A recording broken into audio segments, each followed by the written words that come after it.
In recent times, Sony have finally started to open up their exclusives to a wider audience. We've seen the likes of God of War, Horizon Zero Dawn, Death Stranding and much more coming to the master race of gaming, and there is no sign that that train is slowing down.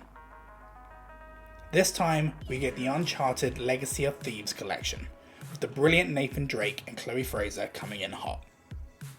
This review will mainly be on performance, but if you need a refresher on the game itself, I've linked our original review in the description. A quick note, when I first installed the game, I was struggling massively with performance. Turns out, I had an Nvidia driver update to run, so don't be like me, run your updates people. To start, let's go over what you need to run the game. The minimum specs are Windows 10 64-bit, you need to have at least an Intel i5-4330 or an AMD Ryzen 3 1200. You need to have at least 8 gigs of RAM, and you need to have a graphics card of an Nvidia GTX 960 or an AMD R9 290X. Also, you need at least 126 gig of available space. The recommended specs though are Windows 10 64-bit, same thing, but this time an Intel i7 4770 and an AMD Ryzen 5 1500X. It's recommended you have at least 16 gigs of RAM, and your graphics card should be an Nvidia GTX 1060 or an AMD RX 570. I run an Nvidia GeForce RTX 3070 graphics card with 16 gigs of DDR4 RAM, so I was more than fine. I found that the best experience I was having was to run the game at 1440p, and I was hitting 60 frames per second or just under.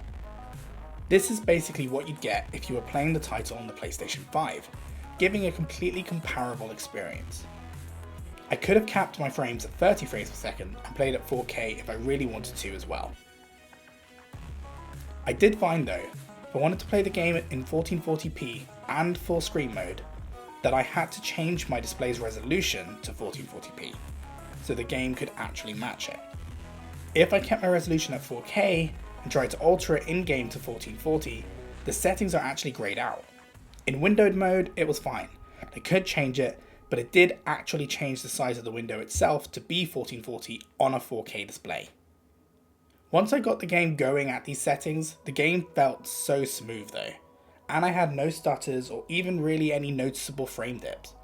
The counter showed it dipped to 58 frames per second, but it didn't make a difference to the actual gameplay. As an experiment, I tried playing the game with keyboard and mouse. This was, as you can imagine, not particularly fun. I'm bad with keyboard and mouse at the best of times, but these games aren't designed to be used with that particular input. I tried the game with an Xbox Elite 2 controller, and that played really well, but my muscle memory was off with the button mapping. So I'd recommend, if you have one, to use a DualShock 4 or a DualSense PS5 controller, as these are still the best way to get the closest experience to the PlayStation. Visually, the game is beautiful. Naughty Dog have always created stunning games, and the move to PC has not seen anything different. I had my graphics settings pushed to the max, again at 1440p, and I was very impressed. The only thing I saw was some artifacting appearing on character models, but that was very brief and did not happen often. A very specific PC thing that I loved was how I could stop playing on my PC and pick up the same save file on my Steam Deck. This is kind of a sleeper feature. I absolutely love it, and it makes me so happy to have a Steam Deck, but also I recognise Steam Decks are far from being in most PC gamers' homes, so it still isn't a big feature for many. On the deck, I found the game runs at around 40 frames per second, but I capped the game at 30 FPS on default graphic settings. That ran very steadily with only minor frame dips, but as for the desktop version, it wasn't noticeable at all.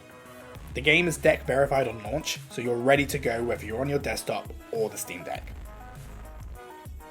Both Uncharted 4, A Thief's End, and Uncharted The Lost Legacy were a joy to replay and relive, and it's hard not to recommend getting back into it whether you're an existing fan or you've never played the titles. If you enjoyed this, please remember to like the video, subscribe to Next Gen Base for more content like this. Thank you very much, have a good day.